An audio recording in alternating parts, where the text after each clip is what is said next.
Hello everyone, आज का जो हमारा टॉपिक है वो है पर्सपेक्टिव पे। जैसे जो चीज़ें हमें दिखाई देती हैं हम उसे वैसा ही बनाते हैं। जैसे कि आपको रेल की पटरी आपने सबने देखी होगी, तो देखने से ऐसा लगता है कि वो आगे जाके मिल गया है। तो इस तरह से होता तो नहीं, एक्चुअल में ऐसा होता नहीं है, लेकिन हम देखते हैं कि वो आगे जाकर जुड़ गया है, तो हम उसे ड्रॉ भी वैसा ही करते हैं।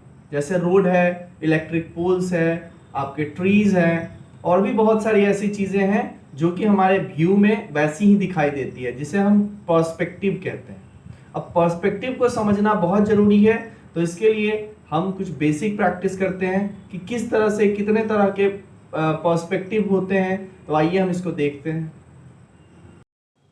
तो आज जो हम ड्रॉ करने वाले हैं वो है हमारा 2 पॉइंट पर्सपेक्टिव, और इसके लिए आपको एक स्ट्रेट लाइन ले लेना है जो कि हमारा होगा हॉरिजॉन्टल लाइन। अब उसमें हमें कुछ लाइंस ऐसे खींचने हैं जो कि एक वैनिसिंग पॉइंट पे जाके ख़त्म होते हैं। वैनिसिंग पॉइंट का मतलब यहाँ पे हमको समझना है कि जब भी कुछ ऐसी चीज़ें जो एक पॉइंट पे जाके हमें दिखना बंद हो जाती है, जैसे कि अगर मान लेते हैं कि एक रेल की पटरी है और वो हम उसे देख रहे हैं, और देखने के साथ साथ वो क्या हो रहा है कि एक पॉइंट पे जाके वो ख़त्म हो जा रहा है, तो वो होता है हमारा वैनिसिंग पॉइंट।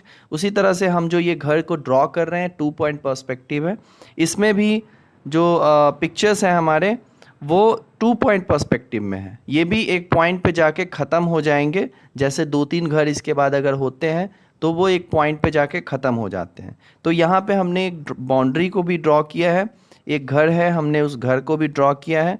अब हम इसमें जो पैदल चलने के लिए जो रास्ते बने होते हैं घर के बगल में, हम उसे भी ड्रॉ करेंगे, और कंटिन्यूअसली हम इसे एक शेप देते रहेंगे। फर्स्ट ऑफ ऑल, जैसे मैंने रेड पेंसिल का यूज़ किया है, तो रेड पेंसिल में आपको दिख रहा होगा ये बस एक स्ट्रक्चर को तैयार करने के लिए बनी हुई पेंसिल है।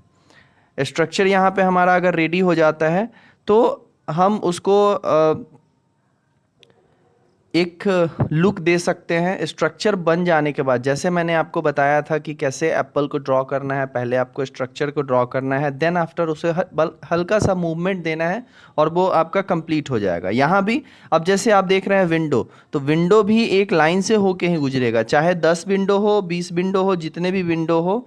अब बड़े बड़े हम बिल्डिंग्स को भी हम इसमें बनाते हैं, तो हम देखेंगे कि उसमें जितने भी बिल्डिंग्स में विंडोज़ हैं सब के सब एक लाइन से होके गुजरते हैं, जितने भी डोर्स हैं वो सब एक लाइन से होके गुजरते हैं। तो वो लाइन हमारे एक वैनिशिंग पॉइंट पे जाके ख़त्म हो जाते हैं। यहाँ पे भी वही चीज़ है, हमने यहाँ पे कुछ ड्रॉ किया है। घर के अंदर जो पेड़ पौधे लगे होते हैं और उसे अब हम शेड कर रहे हैं अपने ग्रीन और लाइट ग्रीन। अब कलर्स भी जो यूज़ करते हैं, पहली बार मैंने अपने वीडियोज़ में कलर को यूज़ किया है, और हमें लगता है कि आप लोगों को अच्छा लगा होगा कलरफुल ड्राइंग्स।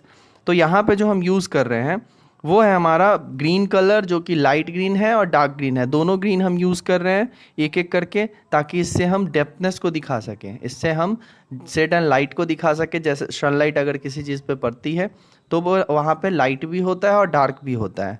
तो इस चीज़ को बस ध्यान से देखेंगे, और जिस तरह से हमने कलर्स को ऐड किया है इसमें, वो एक